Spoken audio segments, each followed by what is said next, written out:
Yan, itong GMC Terrain, maingay daw pag nagte-turn. Yan, hindi natin wala akong kasama mag-check. Yan ang maririnig niya pag inaangat. Yan o.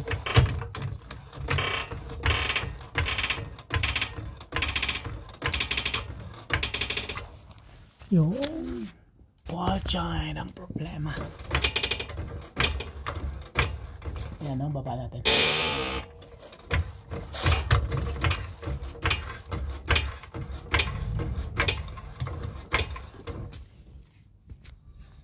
Yan yung ball joint. Okay. Palitan na natin ng ball joint.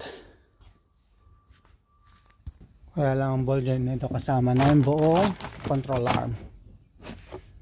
Ayan. Okay. Both side na natin papalitan. Ayan. Natanggal na natin. Hindi natin matanggal to dahil naka-stop to. Ayan yung ano? Ang sira. Tagalan natin buong ganyan. Mas madali na to. Okay. Balik na, lagay na natin yung bago.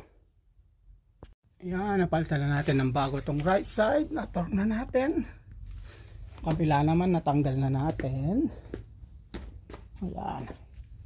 Tanggal na. Kailangan tanggalin to kasi pakahirap ano yun.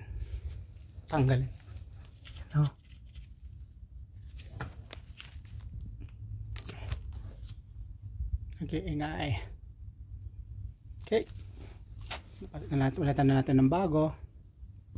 Yan, nailagay na natin lahat. Yung bagong control arm. Ayan. Both side. Palitan na. Tingnan natin yung mga gulong. Salamat sa panonood. God bless.